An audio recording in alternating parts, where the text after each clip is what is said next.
Assalamualaikum warahmatullahi taala wabarakatuh. Salam sejahtera buat kita semua. Bapak-bapak, ibu-ibu, saudara-saudara yang saya hormati dan saya cintai, pada kesempatan kali ini saya ingin memberikan suatu hal mengenai postingan postingan yang sering kita lakukan baik pada grup Facebook maupun grup asam lambung grup WA sehat mah dan asam lambung. Ini adalah sekedar nasihat dari saya tentang postingan ini karena postingan ini terkait dengan rasa simpati tapi juga sekaligus dia akan terkait dengan rasa takut rasa takut atau kecut akibat adanya postingan itu Jadi yang perlu saya bicarakan di sini adalah dalam kita melakukan postingan kita lebih baik posting hal-hal yang baik-baik saja dan bermanfaat yang bisa membuat diri kita gembira dan semangat. Jadi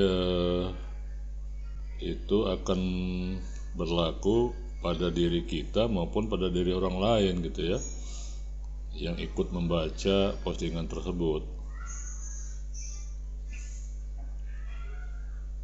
Memposting tentang sensasi yang dirasakan berupa keluh kesah, penderitaan, kesedihan, putus asa, tidak berdaya, tidak harmonisnya rumah tangga akibat adanya sakit aslam itu serta hal-hal yang kurang bermanfaat,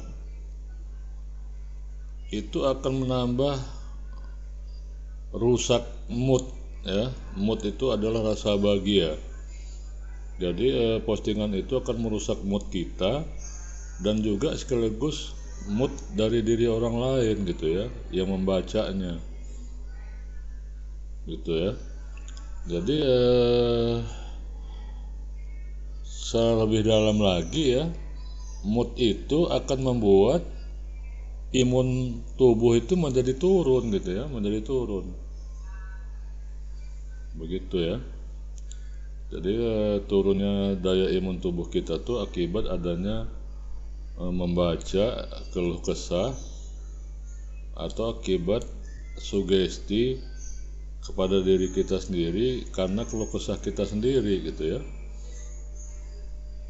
begitu. Makanya postingan yang menyangkut keluh kesah itu sebaiknya tidak usah dilakukan karena akan merusak daya imun tubuh kita sendiri maupun daya imun tubuh orang lain yang ikut membacanya Kemudian yang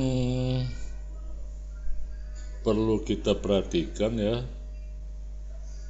lebih baik kita melakukan curhat Curhat tuh beda dengan beda dengan keluh kesah Kalau curhat itu ada jalan keluar ada jalan keluar. Tapi kalau keluh kesah tidak ada jalan keluar karena itu hanya penyampaian sepihak Jadi tidak ada respon dari teman lain Jadi itu hanya istilahnya hanya ikut simpati itu ikut mendengarkan keluh kesah itu atau membaca keluh kesah itu.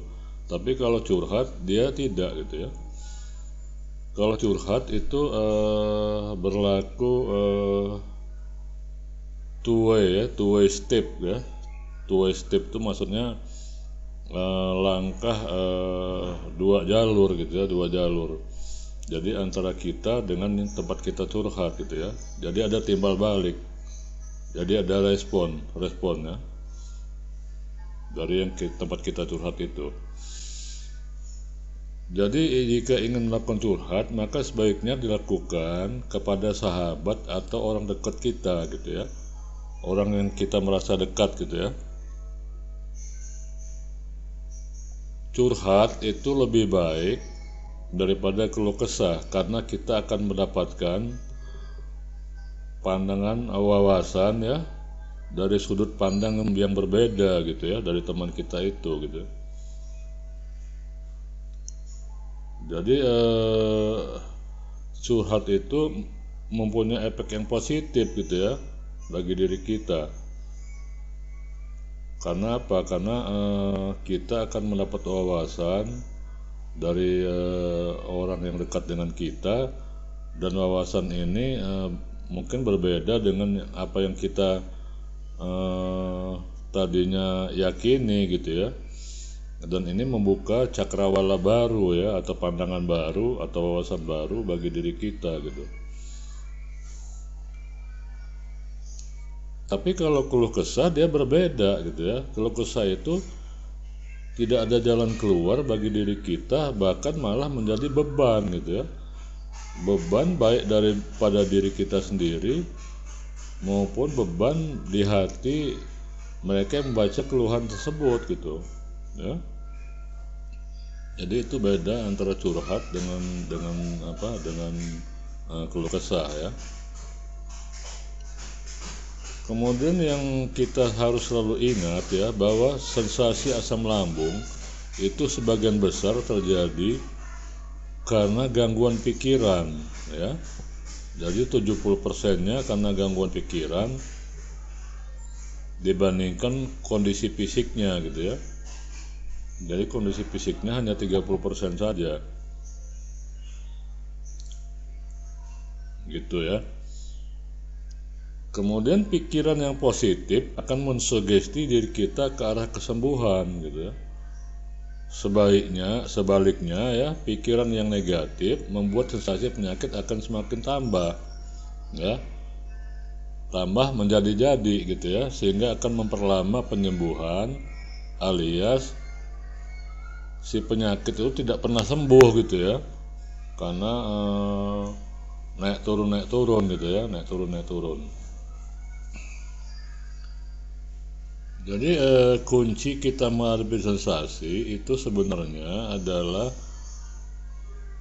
kita harus berlaku tenang gitu ya, tenang saja dan santai saja, bersabar dan bertahan.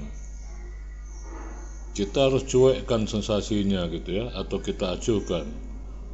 Cari kegiatan lain yang positif untuk pengalihan pikiran negatif itu gitu ya. Dan kita alihkan pikiran kita ya, yang tadinya fokus ke penyakit menjadi mencari kegiatan-kegiatan yang kita bisa melupakan sensasinya gitu ya. Gitu. Kemudian ya kuncinya lagi ya, kita jangan pernah takut, panik atau cemas gitu ya. Karena sebetulnya sensasi itu akan tambah menjadi-jadi ya, karena dipicu oleh rasa panik, takut dan cemas itu gitu ya. Demikian ya. Jadi kali ini ya bisa kita simpulkan ya, bahwa kita jangan suka berkeluh kesah gitu ya. Berkeluh kesah, apalagi menulisnya, mempostingnya di dalam grup ya, grup Facebook atau grup WA gitu ya.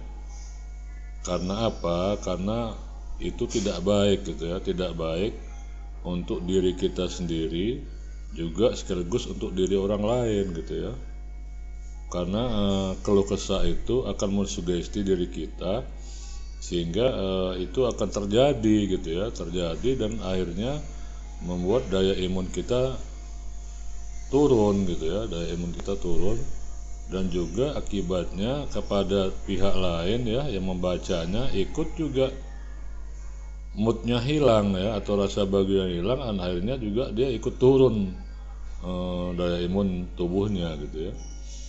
Jadi lebih baik dilakukan dengan cara curhat ya. Curhat itu semacam diskusi ya kepada teman kita atau sahabat kita yang terdekat, dan itu akan mendapatkan jalan keluar ya, sehingga itu akan merupakan suatu wawasan atau sudut pandang baru bagi diri kita dalam mengatasi sakit tersebut. Saya rasa demikian saja yang perlu saya sampaikan pada kesempatan ini.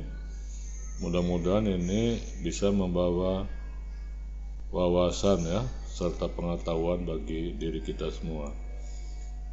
Saya ucapkan salam sehat dan tetap semangat. Wassalamualaikum warahmatullahi taala wabarakatuh.